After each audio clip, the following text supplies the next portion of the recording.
Hey folks, welcome back to the kitchen here at Mark Kelly Farm. Kelly's going to be home in a little bit, so we're getting dinner started. And I thought I'd share this recipe with you. We're going to make mozzarella chicken for dinner. So stick around, we'll show you how to do it.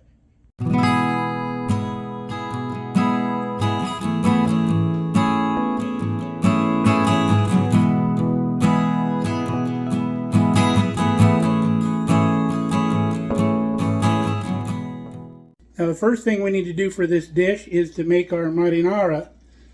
And you don't have to make it, you can buy your favorite jarred stuff at the store, but we like to make it with our homegrown tomatoes, home canned tomatoes that we use here on the farm. So let's get that going first. So we started our big saute pan on medium heat, and once the pan heated up, we put in about a quarter cup of olive oil, and then now we're going to add the equivalent of about 6 cloves of garlic. All right, we've sauteed our garlic just for a little bit, maybe about a minute. So just as it starts to get color, we're going to add some tomato paste. We're going to add half of one of our small cans of tomato paste.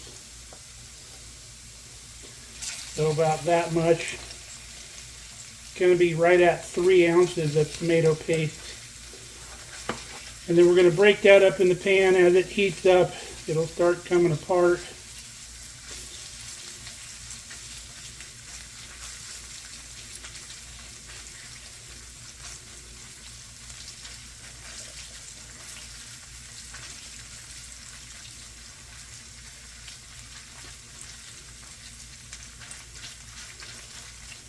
Kind of mash it in the pan.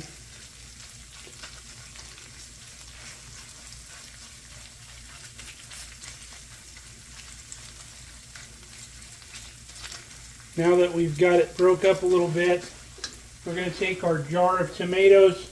We're going to add pretty much the juice off of the top of the jar to help stir into that tomato paste. That's going to kind of deglaze the bottom of our pan as well.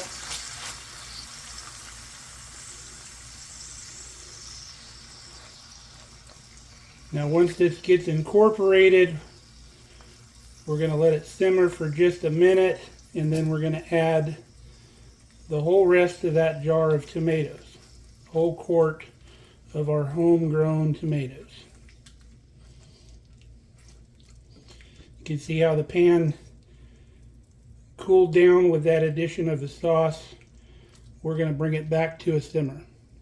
Now that we're back to a simmer, we're adding a teaspoon of the red chili flakes that Kelly likes. And only a teaspoon. If you like it a little more bite to it, you can add more, or whatever chili you like, chili flakes you like. You can add crushed red pepper to your liking, a little bit of cayenne pepper, whatever you like.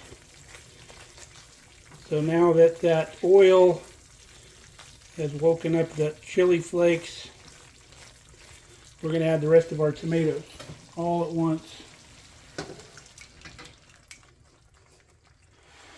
Again, that's going to cause us to come down from a simmer. And again, we're going to bring it back to a simmer. Now we're back to a simmer. Now is the time we're going to add about 1.5 teaspoons of kosher salt. Some people add salt to their canned tomatoes, so you need to do it to taste. Add about, I would say, about 1/2 teaspoon at a time until you figure out that you've got enough salt in it, if you haven't cooked with your tomatoes that you have before. But having cooked with our tomatoes, I know they need about 1.5 teaspoons of salt. Now that's the makings of a simple marinara right there. You just need to reduce this down a little bit to the consistency that you like. And then the only thing that's left is a little bit of torn fresh basil on top of whatever dish you are using this in. Now we don't put the basil in here ahead of time because it gets all wilty, and we like the taste of the fresh basil on top. Some people will actually put a basil leaf or two in their canned tomatoes. I don't do that because I'm not always using my tomatoes for an Italian dish. So we'll bring you back when our marinara is reduced to our liking, and we'll finish putting the rest of this dish together. Now you can put any ingredients in your marinara that you want. You can chop some onions up and saute some onions before you throw the garlic in and all that, but traditional marinara is just a good olive oil, a good amount of garlic, and some really good either Roma or San Marzano tomatoes, and some basil to finish, and that's the way they like it. Now, if you start adding a whole bunch of other stuff to that, you're leaning more towards spaghetti sauce or something like that. Now, one controversial ingredient in marinara is sugar. Some people will add sugar to balance the acidity of the tomatoes, and I happen to like a sweeter marinara.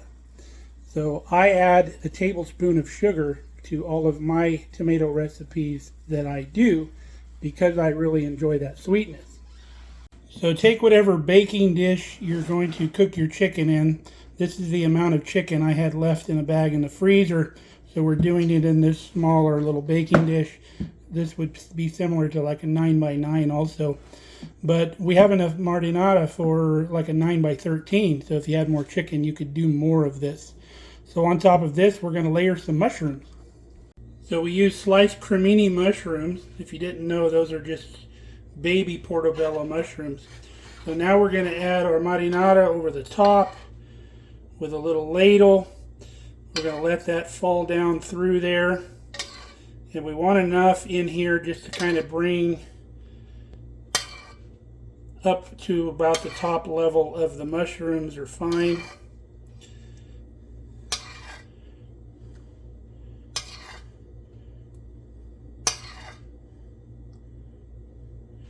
And then let's give that a little shake to get that sauce going down in there like that. Now we're going to get some mozzarella cheese. Alright, we sprinkled just a little bit of Italian seasoning on top.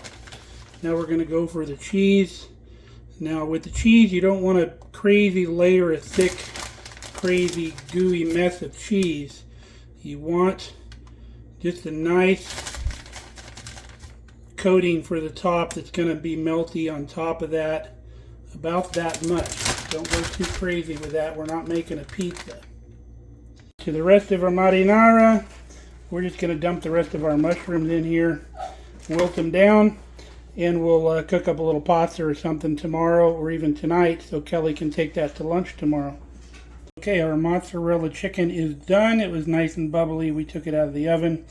Now to complement our dinner, we've left the oven on. We're going to do some garlic bread. Got a really nice Italian rustic loaf here. And we've got 4 tablespoons of softened butter, and to that we added 2 tablespoons of our crushed garlic that we like. And then we're going to spread that all over this. We're going to put this in our 375 degree oven until the butter is all melted, and then we're going to put her on broil and make a nice brown top on that. Now for Kelly's lunch tomorrow, I just put a ½ pound of rigatoni in a tall bowl and put hot tap water in it. Cooked it for 12 minutes in the microwave. Most people don't know you can microwave small amounts of pasta. I wouldn't recommend doing a whole pound. But hot tap water in 12 minutes, and it al dente is what we want. We're going to put it here in our pasta that's still simmering, and we're going to let it continue to cook in our pasta. Alright, our bread is done. We ground a little herbs on top of it. We've got some basil out of the garden to finish off our dinner dish. Kelly's pasta has simmered for tomorrow. I put about ½ cup of pasta water in there. Now we're going to put a couple tablespoons of butter and about ½ cup of Parmesan cheese. Stir that up, and then that's done. So let's serve dinner. All right, dinner is served. What do you think about that? Looks pretty tasty. All right, we got a 2-for-1 special tonight. 2 dishes with 1 little pot of marinara. Now, normally if you made this in like a 9 by 13, you probably wouldn't have the marinara left. So you'd probably use it for the whole dish. So, hope you enjoyed this recipe. I hope you try it. So until next time, stay safe, stay healthy. We love you guys. Come back and see us here on Mark Kelly Farm. We'll see you next time.